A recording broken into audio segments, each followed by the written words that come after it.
Israel-Gaza-Iran War News Live Update. In Israel, how many Iranians are there? More than 90,000 Jews called Iran home before the 1979 revolution. There are now a mere 10,000 remaining. Many of them emigrated to Israel to become part of the thriving Iranian community there. From what we can see in the media, Iran's engagement in the Israel-Hamas conflict and its latest missile launch seem to be the only ties it has to Israel. This is completely false, though. A vibrant Iranian Jewish community has called Israel home for the past 140 years, and the two countries have an interesting history. The most veteran exiled Jewish community, dating back 2,600 to 2,700 years ago, is Iranian Jewry, according to Professor David Menashri, emeritus professor and founding head of the Alliance Center for Iranian Studies at Tel Aviv University. This makes Iranian Jewry truly remarkable.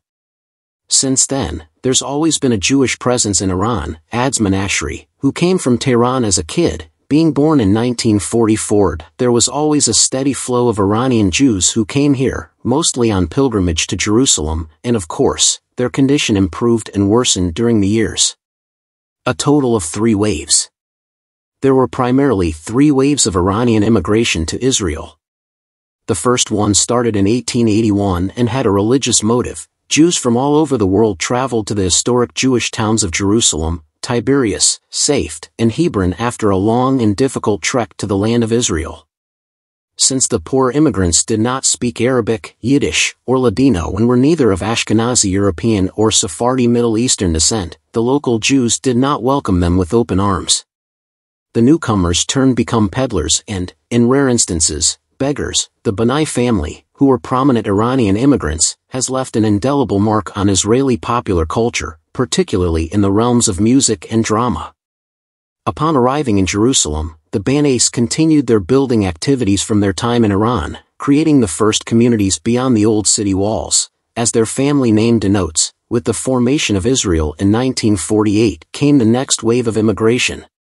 Some 60,000 Iranian Jews came during the following 30 years, primarily in the early part of that time. Unlike Jews from Iraq or Egypt, they were not forcibly removed from their homelands and frequently traveled between the two countries, keeping in touch with loved ones back in Iran. Additionally, unlike Jewish populations from North Africa, who were mainly located in smaller designated sites, they emigrated in nuclear family groups and mostly settled in major cities across Israel. Menashri says that because of this, they had an easier time assimilating into Israeli society. Due to the prosperous Jewish community in Iran during the Shah's rule, few Iranian Jews emigrated to Israel in the 1960s and 1970s.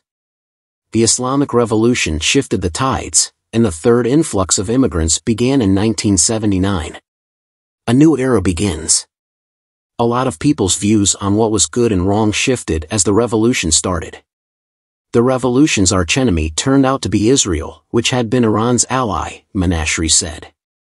Roughly 90,000 Jews lived in Iran on the night before the revolution. There are now 10,000. As a result of the persecution and murder of Jews in Iran, many fled to Israel via Pakistan or the Kurdish mountains. After making it across the cold Alps, several people made it to Israel via Turkey.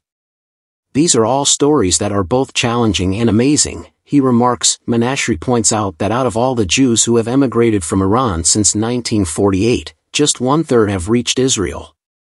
Most of it ended up in American, British, and European hands.